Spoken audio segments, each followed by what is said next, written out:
crafty friends, Christina here with you from Sunny Day Memories. I am back this week with another alternative to our card sketch for this month's Crafty Copycat Creations. We provided you a card sketch.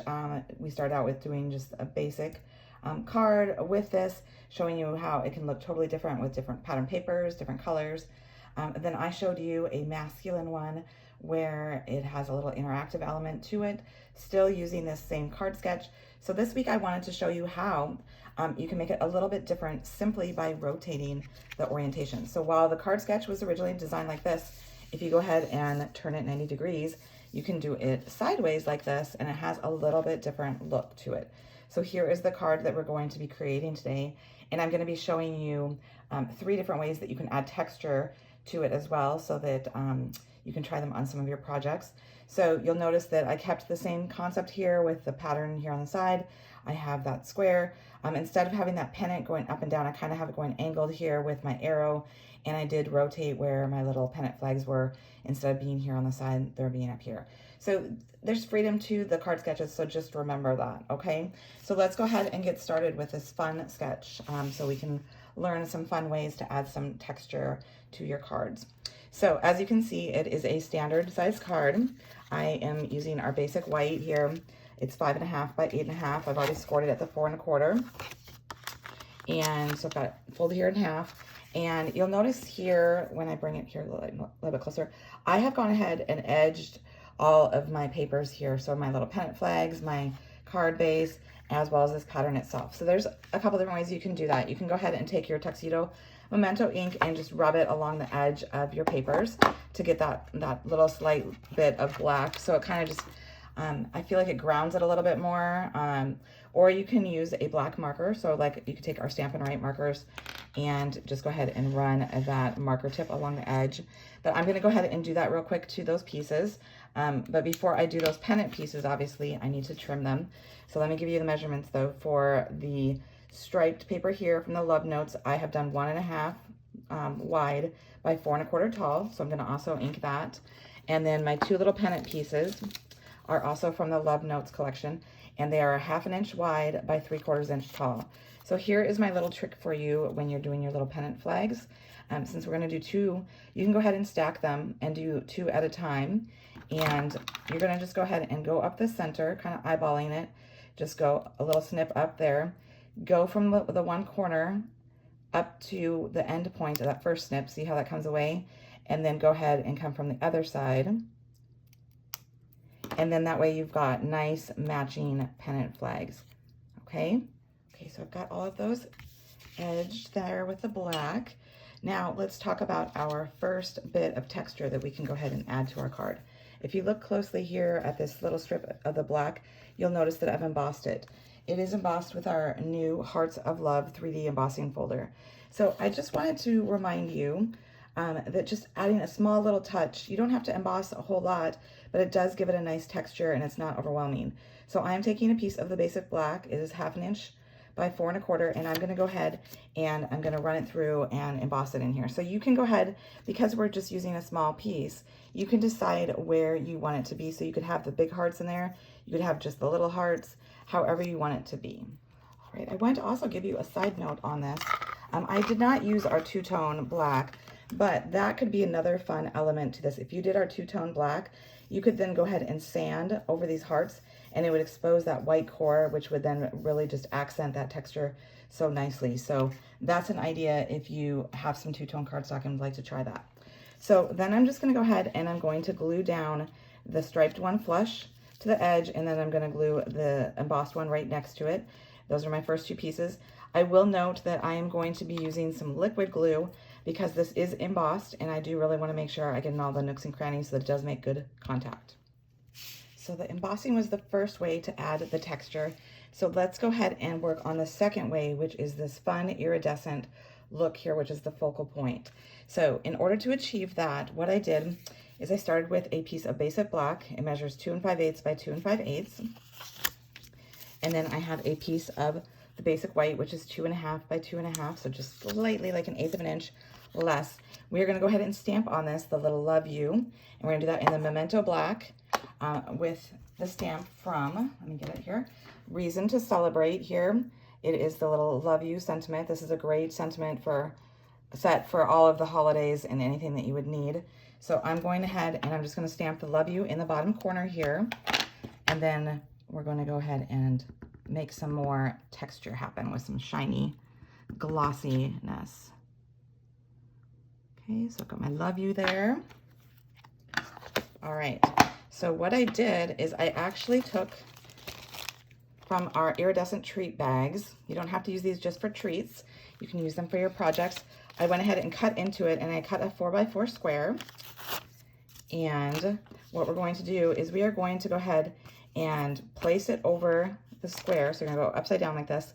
I am gonna go ahead and put tear and tape on here, and then I'm gonna cut the angles here so that way I can go ahead and kind of like you're wrapping a present. So you'll see what I mean here in a minute. So let me go ahead and get all of the tear and tape on there.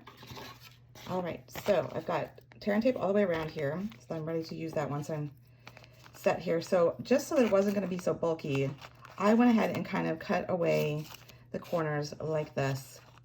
It's not like a precise looking thing. It's just to kind of help cut down on the bulkiness when we go ahead and wrap this up. So then you'll have those 4 squares, or not squares, sorry, triangles.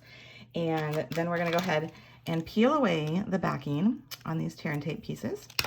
And we're gonna basically be like wrapping up this piece of cardstock. So I'm gonna actually get all of the other backing pieces off, so I have all 4 exposed. And then we'll just go around and wrap up our piece of cardstock. And you wanna make sure you're keeping it tight. And we may need to go back in and so you can see how it's kind of bubbling and getting kind of bulky. And that's what I was trying to avoid. And so, but we can trim that away if it's a problem.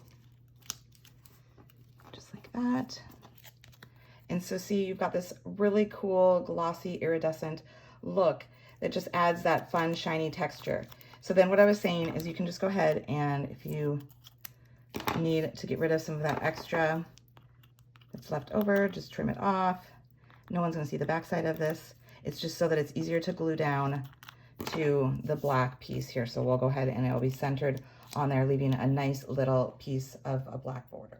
Once again, I use the tear and tape around that just so that I can go ahead and have a really strong hold since it is a little slippery because of the texture of it.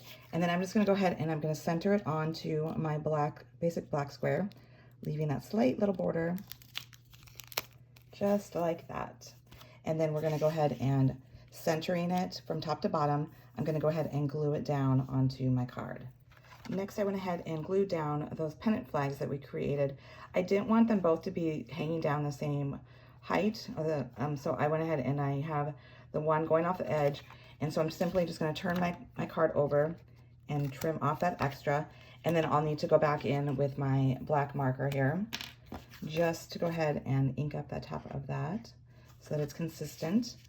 And then we're gonna move on to the third element of texture, which is our fun heart that is gonna go here in the center of our focal point.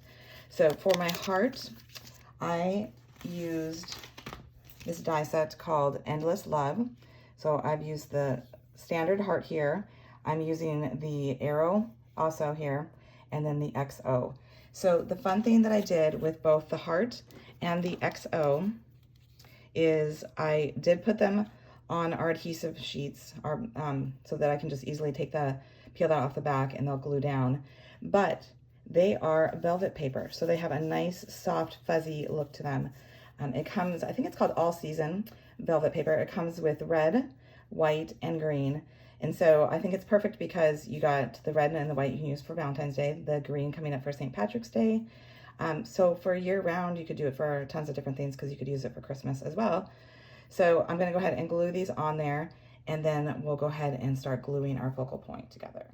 So if you haven't used our adhesive sheets before, they are pretty awesome, especially when you're using like intricate dies like these. They're not so intricate, but they are smaller.